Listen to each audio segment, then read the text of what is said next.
Folomary karaha valomanana aoka isika hifantoka amin'ny fanomanana ny fifidianana.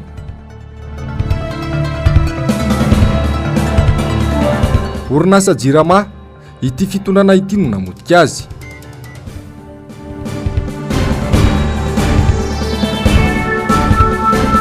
Fanamboarana lalambe mikodana tsy misy tombony azo ny vahoaka voakasiky ny asa. Takariva ny asa sabotsy fa 17 ny volana May taona 2024 aterina indray ny araba tompoko lahy sy tompoko vavy tonga soanao atao anatin'ny fotoana ny fampalalambavao hampananjana sy ampitiavana no anasananao hanaraka izany hatramin'ny farany. Araka ny hitantsika tao anatin'ny lohatenim-baovao teo dia tsy anaklembenana eo anatrehany fahamarinana isika ary aoka isika hifantoka amin'ny fanomanana ny fifidianana isan'ireo afatry ny Folomary karaha valomanana ireo androany ho an'ny vahoaka malagasy teny amin'ny distrika Navaradrano. Asinandriamanala sy Mano Randriamanala.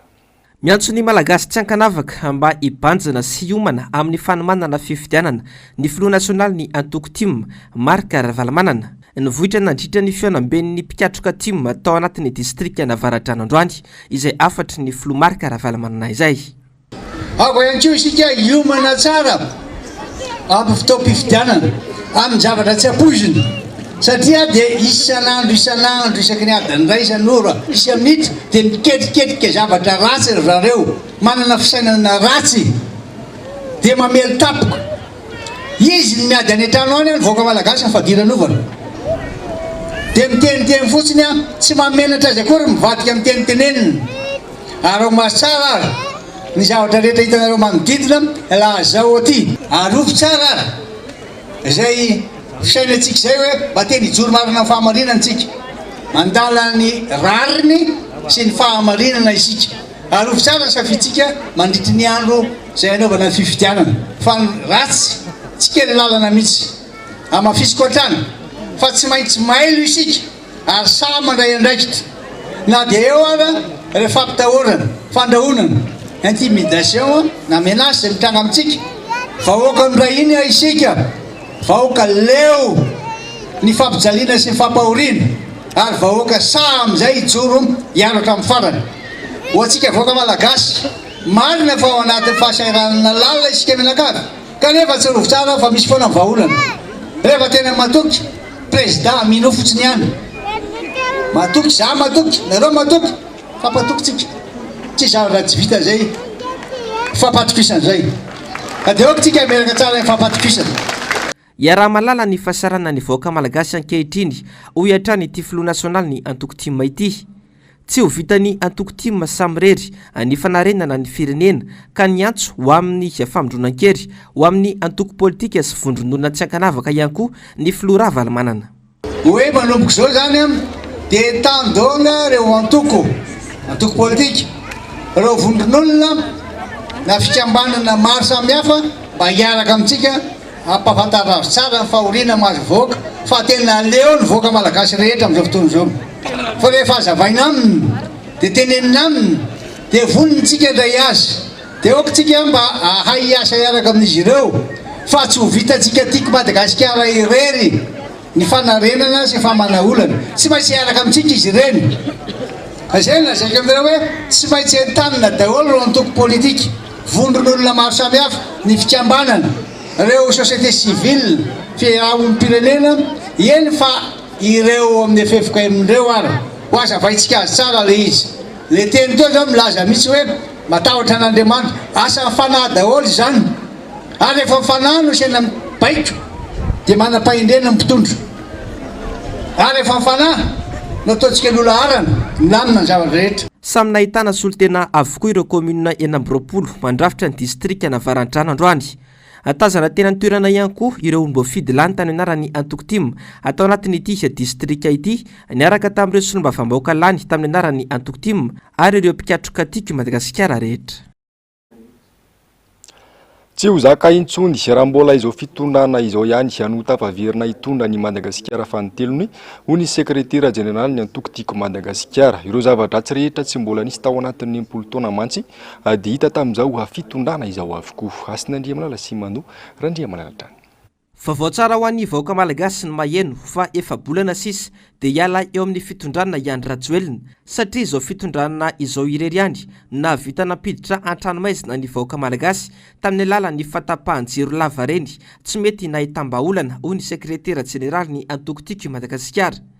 Tsy ho zaka intsony ihany koa raha mbola itoy ao anatin'ny 5 taona manaraka izao fitondrana izao ho hiatran'ny fanazavana.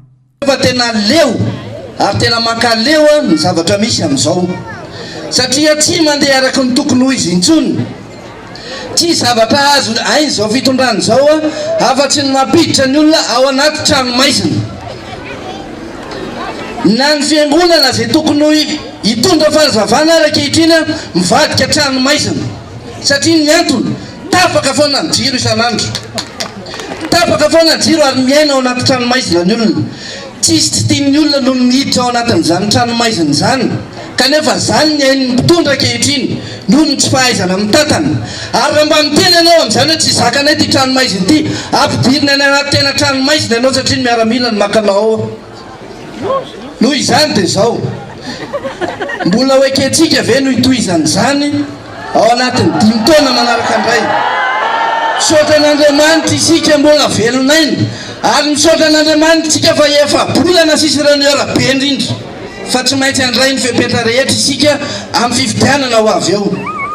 Tsy mba natenaina tombola na fizarana karazana tosika izao vahoaka marobe tonga namalo ny antsony Antoko-Timo izao. Manam-porofo izany fa andrandray ny vahoaka malagasy mbola anavitra azy ireo ny filoha rava manana. Todika aminao zay président reto mpikambana ao anatin'ny Antoko-Timo, tsy olona sanatry ny vava tongeto reto hiandrandra tombola, tsy olona sanatry ny vava tongeto reto ka hiandrandra varitsindro fa olona tonga mangetaheta fiovana. Ary raha tian'ireo olona ireo dia androany dia izy izay fiovana zay. Efa ela président miomananay an'io 2023 io niaraka tamin'ireto olo reto ary tsy reto ihany fa ny vahoaka eraky Madagasikara indrindra ny Antoko-Tiko Madagasikara. Ny vavanao miteny ny andrasanay hoe anao ianao dia vonona zahay ary zay tena vonona hiady hatramin'ny farany. Vonina hiady hatramin'ny farany izy amin'ny endrika alabato rehetra ireo solombam-bahoaka lany tamin'ny anarany Antoko-Tiko Madagasikara. Maro izy ireo no tazana teny avaradrano tamin'ity androany ity miantso ny vahoaka andraina ndraiky ny denjao ihany koa ireo solombam-bahoaka ireo. Asin'Andria Malala sy Manorandria Malala. Ny nenina tsy ao aloha ananatra fa ao aorinan-datsa hoy ny oam-pitenenina ny malagasy. Ho fisorohana izay nena sy fampiteny firenena mandritra ny 5 taona manaraka izay dia miantso ny olom-pirenena vanona rehetra tsy akanavaka andray andraikitra ny solombam-bahoaka Timo. Asika rehetrareto ho fitaovana hanentana ny vahoaka malagasy hafa satria tsy isika rehetra fotsiny no hividy fa isika rehetrareto no fitaovana ahafahan'ny vahoaka malagasy rehetra mandray anjara amin'izany famerenana ny maha-olombelona ny malagasy zany amin'ny famerenana ny Madagasikara amin'ny toerana sahazatsy zany. Fa anisan'ny mission atsika iraka mpanaovina atsika ny fitadiavana hoe izavo mbola tsy ao anaty lisitra satria ankoatra atsika reto mbola be dia be ny tsy ao ary anao zay ao anaty ampahatonga an'ireo olon'ireo ho any anatin'ny lisy fifidianana. Ny fifidianana dia ratsitsika rehetra no hifanentana dia ho zava-poana ihany. Hoeto tantana na misy namana tokony tantanana ary any an-trano any andeha androtsabato amin'ny fotoana androtsambato na andeha izy andeha hisoratra anarana hifanampio mba hisoratra anarana koa satria izay ny ilaitsika betsaka ireo olontsika entin'ilay fahantrana dia mibetsaka mbola marary any an-trano ampio izy ireny fa tena zavatra ilainy zareo zany hoe ratsitsika indray no ifeneto amin'ity tany sy firenena ity tsy ho tafavoaka ty Madagasikara. Efa hita ny fomba fiasan'izao fitondrana izao. Balarora ny betsaka tao anatin'izay 10 taona latsaka kely nitondrany Andry Rajoelina izay. Malona izay dia leo ny vahoaka ary tsy anaiky intsony ny endrika rehetra ho fangalaram-bato. Mandroso mitorona ny ataon'ny fitondrana amin'izao fotoana izao koa dia tsy anaiky intsony isika fa voandra matahora foana isan'andro vaky izao. Rehefa mba mihetsika midina an-dalambe manao tsy fafaliny dia basy no aseho, basy no ragarana. Efa mitena zay fa basy samy manana fa mifimpoahany samihafa. Tsy matahotra intsony isika ry vahoaka koa ndray matofoloha vonona izahay sa ary tena sa ary vonina ampysipika sy ny alina ninninona ho ataon'ireo eo dia mitsolotsika hatramin'ny farany satria afa osy présidente eo a izy izay mpitarika atsika tamin'ny 2024 afa ny 2024 iaro isika ny zotsika iarotsika ny safiditsika ka nizaniza manembatsebana atsika eo a dia ataotsika mifanaovana azy a satria zotsika zany a araky ny ara-dalàna anaovantsika an'izay a mijoroa ianareo ninninona manoloa atsika amin'ny fotoana zay atrentsika za fifidianana zany a dia tsy anaiky tsontsika re olona zay sa tsy zay solava resaka be ntsony a fa rehefa tonga amin'ny fotoana mbola misy ny eonatsika mbola misy ny fivirina ho ataontsika fa tsy maintsy mandresy ny tolona ny alarobia izao ny fotoana farany ahafahan'ny olom-pirenena tsy ankanavaka manoratra ny anarany ao anatin'ny lisam-pifidianana averina hatrany fa tsy afaka ny safidy izay olona anafaka anao ao anatin'izao fantrana izao ianao raha tsy misoratra anarana ao anatin'ny lisam-pifidianana. Boka ny trosa tanteraka ny orinasa Jirama nanomboka ny taona 2024 noho ny tsy fahaiza amin'ny tantana no antony voalohany mahatonga izany ho nisy olom-bahoaka Fidèle Razarapiera vavolombelon'ny tantara ny tena koa izy ary ity fitondrana ity no namotika ny orinasa Jirama. Jessica Miray sy Manofo Randriamalala Andry Rakotomalala. Maharitra adiny 7 isan'andro ny fahatapahan-jiro amin'izao. Tsy misy vahaolana maharitra ny Jirama ary tsy manome fanazavana mari-potitra. Ny asom-porofona kosa nefa dia boka nitrosa tanteraka ity orinasa ity ka tsy mety tafarina hatramin'izao. Nanomboka ny taona 2024 ny fitotonganany. Tsy tanàna trosa ny Jirama fa nananambom-bava azy raha nandray ny fitondrana ny filoha amin'izao. Taorian'ny fanonganam-panjakana nataony ny taona 2024. Nanomboka teo kosa ny fampipaben'ny trosa n'ity orinasa-panjakana ity. Tamin'ny andro nitondran'ny président Marc Ravalomanana sa manao fanamby na ministre ny angovo na ministre fitantanam-bola na prime ministre lehibe gouvernement ary za positif amin'ny bilan ny Jirama tsy nisy trosa ny Jirama tamin'ny andro ny président Marc Ravalomanana vavako zany a fa nanomboka tamin'ny 2010 tia analyse sy audit nataon'ny cabinet Castalia tsy gasy zany nanomboka 2010 206 milliards d'ariary ny trosa ny Jirama 2020 eno tsara le taremarka mbola 2020 fa 2023 mbola Castalia ihany 2433 milliards ariary ny trosa ny Jirama. Tao anatin'ny folo taona raha niakatra hatramin'ny 700 ny saran'ny famokarany orinasa dia nivarotra faty antoka hatramin'ny 520 kosa ny Jirama. Ny taona 2024 fotsiny maty antoka hatramin'ny 70 tapitrisa euro na 900 miliara ariary ny Jirama. Mbola ho sarotra araka izany ny fanarenana hatreto miaina anaty faty antoka ihany koa ny toe-karena malagasy. Fa tsy misy afa-tsy ny firaisan-kina ihany no ahafahana mandresy ho ireo mpikatroka tiako i Madagasikara efa tamin'ny taona 2024 izay tonga nanotrina ity fiaonam-beny Antokotima tao amin'ny distrika Navaradrano Androany ity. Jessica Miray sy Manofo Randriamalala eo amin'ny rindran-tsary ny Andry Rakotomalala. Tsangakevitra ny Antokotika i Madagasikara fa tsy tsangan'olona izany hatrany namolavolana ny mpikambana tao amin'ny hatr'izay. Anisan'ny nahafantarana izany antoko izany ihany koa ny fisiany fifampifehezana na ny discipline du parti ary mbola mampijoro azy hatramin'izao. Maro ireo efa nandalo tao amin'ny tim hatramin'ny fironany ny taona 2024 izay mbola mijoro hatramin'izao. Mitovy ny hevitry ny mpikambana rehetra amafisy ny firaisan-kina. Firaisan-kina aza adiady manatena fa zao raha tsy mipetraka tao andohanareo tsy maintsy mandresy tsy vita io noho izany anareo no manosika amin'ny président fa tsy président ny anosika anareo tadidio zay raha vao mifindra ny tongotrareo anankiray dia ho an'ny président fa tsy hoan'le olona idivanao eto akaikinao eto na manenongelina anao eto akaikinao eto raiso ny tanana toy ny mpanao rugby ny osaosa tsy alefa manomele any aloha raha zany miara mitrosina fa ny arina ny osaosa no manosika ny matanjaka eo aloha ka reto mpitariky reto no ataontsika hoe matanjaka ao amintsika dia aza idivana fa reo ny ao aloha ary reo navitany nataony toy ny nataony teo aloha firaisan-kina ny natimma hatramin'izao zavatra roa no mety ho sakana tsy aza olona an'izay raha sanatria no teneniny dia ny avy amintsika sy ny avy amin'ny fahavalo dia aloha ny avy amintsika osoroantsika satria tsika ny tompona andraikitra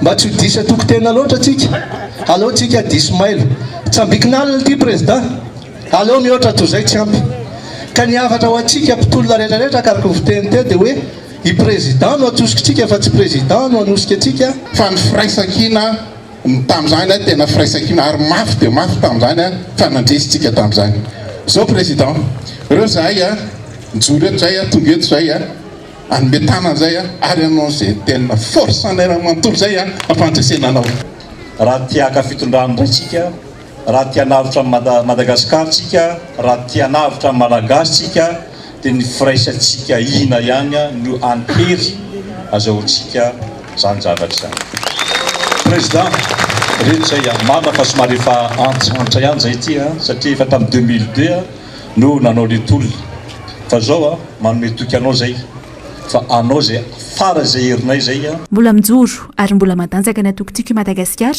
tao anatin'izay 20 taona nisiny izay nandray anjara tranty tamin'ny fifidianana ny fandimy teto Madagasikara hatramin'ny taona 2024 ny atokotsika i Madagasikara.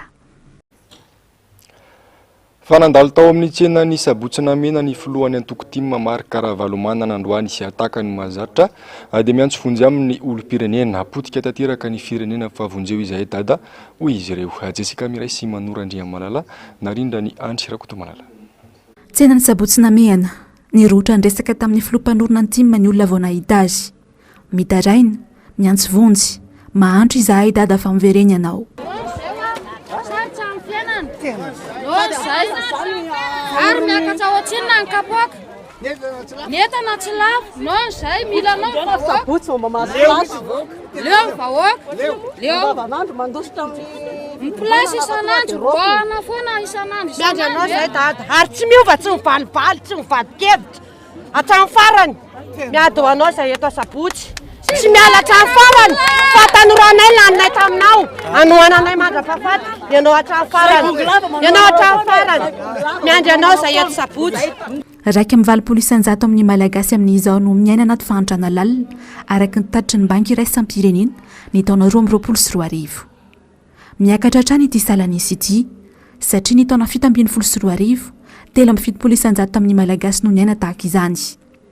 Reraky ny fahantrana tanteraka ny malagasy toy ity ramatoa iray ity tsy manana anky ho an'ny intsony ka nivarotra ny entana tao an-trano sisa faraheriny.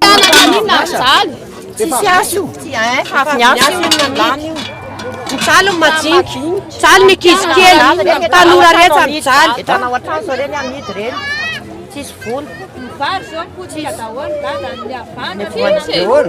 aza ely anao fa tena miantra amanainy tena tsisy eny atrano zao reny namidy hatramin'ny vilany mbola tsy nalany fa tsy manam-bola koa ny olona ny olona ividy koa tsy manam-bola koa ny olona tena tsy anaty pine zao no amidy zao reo edy reo dia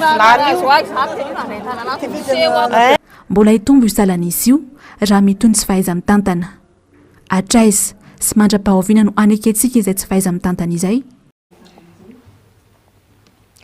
Lafim-baovao hafa kosa indray tsy misy tombony azon'ireo olona voakasika ny tetikasa ny fanamboarana ny lalambe mikodana mampitoy ny Antananarivo sy Toamasina hony avy amin'ny firaisamonim-pirenena androany tsy tokony hanony asa ihany koa ny fitondram-panjakana raha tsy mbola mivoaka ny taratasy fahazahoan-dalana ara-tontolo iainana izay tsy mbola misy aloha hatramin'ny androany fandikany lalàna indray ny fisiriziriny fanjakana amin'ny fanamboarana ity lalambe mikodana ity raha ny fanazavana hatrany. Tsy tokony mahazo mikitika sy manony asa amin'ny fanamboarana ny lalambe mikodana mampitohy ny Antananarivo sy Toamasina amin'ny fitondram-panjakana hony avy amin'ny firaisamonim-pirenena. Tsy mbola nahazo fahazolon-dalana ara-tontolo iainana ity tetikasa ity kanefa efa miroso amin'ny fandravana sy ny fanotofana tamin'ny Barsady ny orinasa Samkret izay nahazo ny tsenam-barim-panjakana. Fandikan-dalàna indray araka izany ny fiziriziriny fanjakana amin'ny fanamboarana ity lalambe mikodana ity. raha tsy haivina dia anisan'ny tarika amin'ny fanaisorana ny tale jeneraly ny ONE ny filazana fa iroso amin'ny fanaovana fanadihadiana ara-tontolo iainana na ny étude d'impact environnemental mahakasika ity tetikasa ity ny ONE. Namono hafavetrany avy amin'ny ministera ny asa vaventy taoriny io ary namoaka fanambarana fefa tamin'ny novambra taona 2024 no efa vita ny fanadihadiana momba ity tetikasa ity ka tombana sisa nataon'ny ONE sy ny komite teknika amin'izao. Nanamafy ihany koa ministera tompona andraikitra fa mitony asa famaritana na ny tracéany ilay lalambe mikodana andihany voalohany mampitohy Antananarivo sy Anjozorobe izay mirefy 20 kilometatra. Mizotra ihany koa ny fanaovana ny préterrassement sy ny ouverture ary ny lalana andehanan'ireo fiara vaventy anatanteraka ny asa. Ny sarety indray no nandeha ny alohan'ny omby raha ity tetikasa lalambe mikodana ity no jerena. Rehefa najanona ny DG an'ny ONE tamin'ny herinandro ambony iny dia ohatrany nametraka fanazavana momba ny étude d'impact ny mpitondra teniny tao amin'ny gouvernement fa tsisy ninona fanazavana tao lalàna tsy miova ary mazava. Voasoratra atao amin'ny article 6 ny décret misy mihitsy hoe tsy misy zavatra azo kitihana raha tsy misy ny permis environnemental. Mbola tsisy permis environnemental ny autoroute Antananarivo Tomasiny io mandraky ny androany.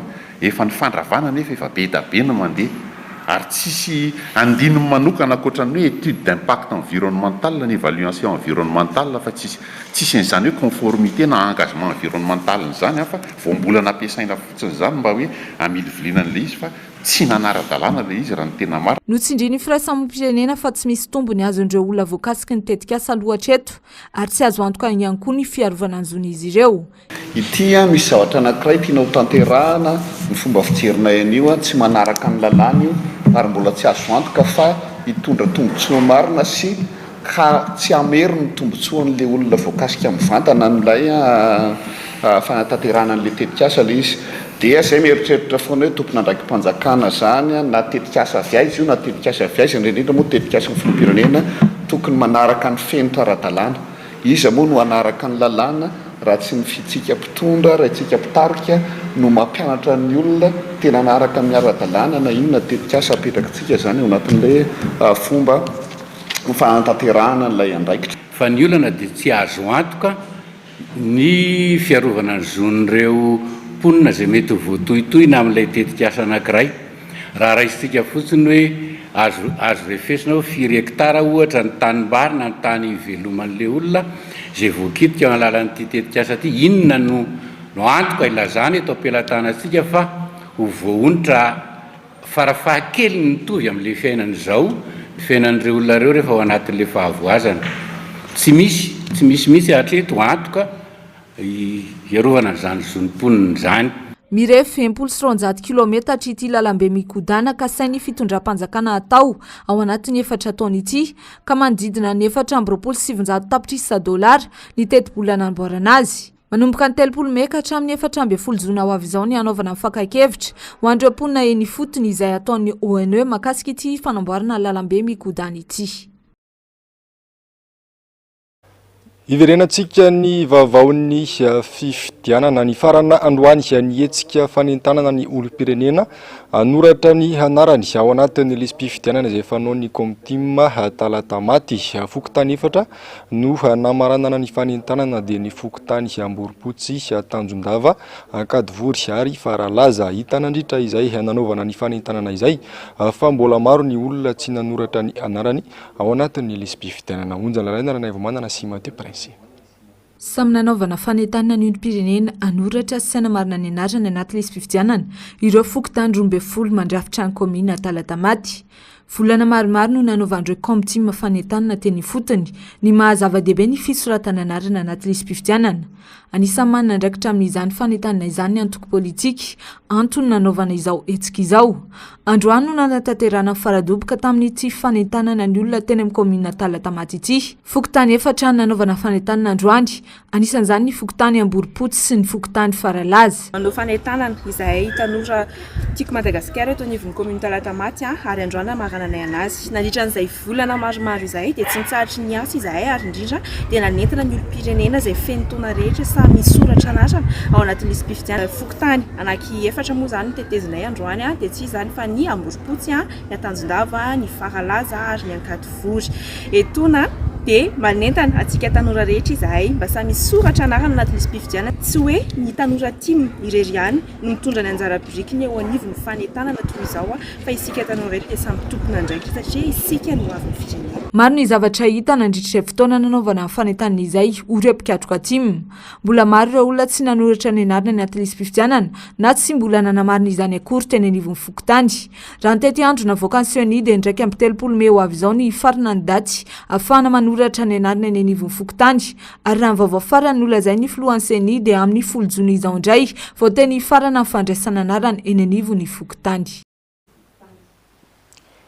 Fa mila fanovana ny rafi-pitantanana misy eto amin'ny firenena mba hisian'ny fampandrosoana manoloana izao fahasaranana lalina mianjady amin'ny vahoaka izao.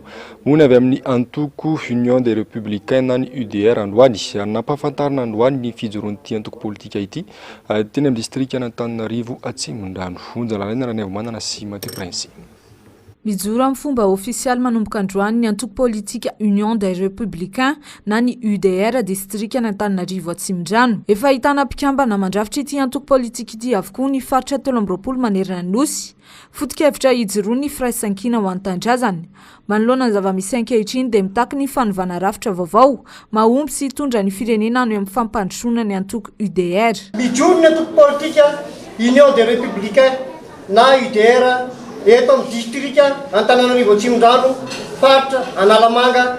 Resy lahatra tanteraka izay fa misy vaovao mitsoka eto amin'ny firenena izay mitaky fanovana rafitra mahomby feno fitiavan-tanindrazana ary mitondra fampandrosoana ho an'ny malagasy rehetra sy ny faritra tsy ankanavaka. Manambara koa izay fa vonona izay andray anjara sy hanolotra olona hofidiana amin'ny fifidianana ety fotony eto Atsimondrano. Solombavam-bahoaka naira sefy fokontany. Andray anjara amin'ny fifidianana ny fotony ny antoko amin'ireo fifidianana mbola ho avy efa mahatratra ny arivon'ny mpikambana ao anatin'ity antoko politika ity manerana ny nosy.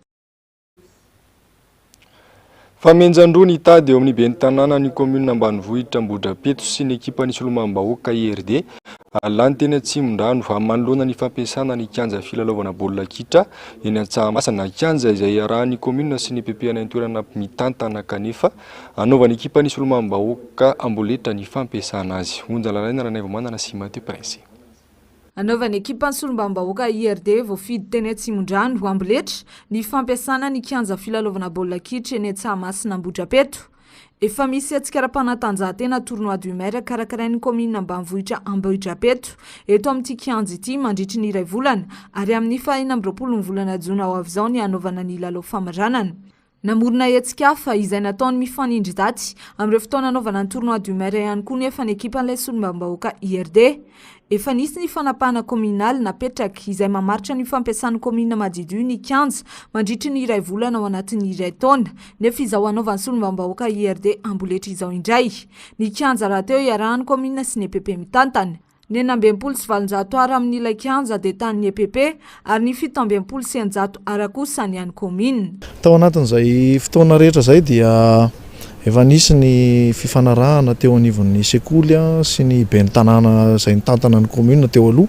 Misy ny fanapahana communal izay efa natao teto amin'ny commune Ambanivohitra Ambohidrapeto fa omena ny maître Fram ny vola rehetra azo amin'io terrain io mandritra ny heritaona. Fa kosa ny ho an'ny commune dia misy fanapahana mazava tsara fa rehefa ilain'ny commune ny toerana dia omena ny commune madiodio. Tsy nisy ny terrain raha tsy nisy ny commune ary tsy nisy ihany koa ny terrain raha tsy nisy ny fampianarana.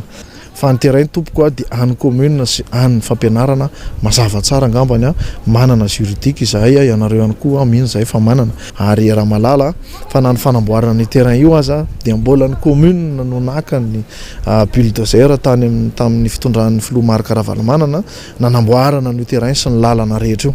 Namaky-pantsilana ny fanaparam-pahefana ataon'ny assistant parlementaire n'ilay solomam-bahoaka IRD eny amin'ny fokontany ao anatin'ny commune Ambanivohitra Ambohidrapeto ihany koa ny ben'ny tanàna androany. Vatra tena olana dia ny tsindritrindry ataon'ny assistante parlementaire ny amin'ny tompona ndraiky mpanjakana eto amin'ny commune Ambanivohitra Ambohidrapeto. Ho anao Andriamatoa honorable teneny assistante parlementaire fa trop loatra ny zavatra misy na ny fangejagejana atao any amin'io fokotany maro samihafa io dia fandidindidihina amin'ireo STC izay voapetraka ao anatin'ny lalàna fa ny commune no mametraka ny STC ary rehefa nametraka an'izany STC zany izahay dia lasa polémika be zany nanaovana assistante parlementaire azy aminay raha ohatra ka tsy tokony asina ny STC dia afaka manova ny lalàna ny any amin'ny tokony hanovana izany fa tsy ny assistante parlementaire no andeha hanova ny lalàna misy eto an-tany sy ny firenena malagasy. Miato aloha ny tournoi du maire androany ary ny ekeny be ny tanàna izany ho an'ny filaminam-bahoaka. Mitohy amin'ny sabotsy ho avy izao kosa ny dingana manaraka ho amin'ity hetsika ara-panatanjahantena ity. Nisy ihany koa ny fanomezana baolina kitra ho an'ireo ekipa 12 mandray anjara amin'ity hetsika ara-panatanjahantena atao eny amin'ny kianjana Tsahamasina commune ambanivohitra Ambohidrapeto ity. Maresaka iraisampirenena hatapotra ny fampelezan-kevitra ireo kandida ho filoham-pirenena ao Turkia ao raha mpitso alahady no iroso amin'ny latsabato fihodinana faharoa ny any an-toerana samy manana ny maizy azy ny kandida roa tota ka tsy ahafahana mamariparitra mialoha izay mety tota vavoaka mandritra ity fifidianana ity avitra solon'ebe mbola avatsara eo amin'ny sariny Euronews. Miomana amin'ny fihodinana faharoa i Turkia izay tanterahana raha-pitso alahady hifidianana izay ho filoha hitondra indray ity firenena ity. Mafimafy ny fisehon'ny fampelezan-kevitra teo amin'ireo kandida roa feno fampanantenana nataon'ny ankilany sy ny andaniny. Raha ny fihodinana voaloha dia nitarika Recep Tayyip Erdogan tamin'ny 1975 na vato 2.5 tapitrisa manoloana n'ilay sosial-demokraty Kemal Kılıçdaroğlu nahazo isam-bato 570. Ny fitsapakevitra farany natao talohan'ny fihodinana voalohany dia samy nahazo isa mitovy ireo kandida ho filoham-pirenena ireto. Na eo azy zany rehetra zany dia mbola sarotra ny hamaritana mialoha izay ho voafidy ho filoham-pirenena ny alahady izao. Ankilan'izay dia manana anjara feno amin'ny fifidianana ihany koa ireo diaspora izay manodidina ny 2.7 tapitrisa anoany. Ambony ihany koa ny fandraisana anjaran'ireo mponina ao an-toerana satria tafiakatra hatramin'ny 7.7 ny fandraisana anjara amin'ny mponina 7 tapitrisa latsaka kely eo. Andrasana raha-pitso araka izany ny valim-pifidianana izay ho filoham-pirenena Turka. Dia ny vaovao ny maresaka iraisampirenena ihany koa araka izany no hanamarana ny fampalalam-baovao tamin'ity androany ity mankasitraka anao. Nanaraka izany hatramin'ny farany aorian'izao fampalalam-baovao izao no anarahinao ny fandarana ao Anamarina sy ny Global News.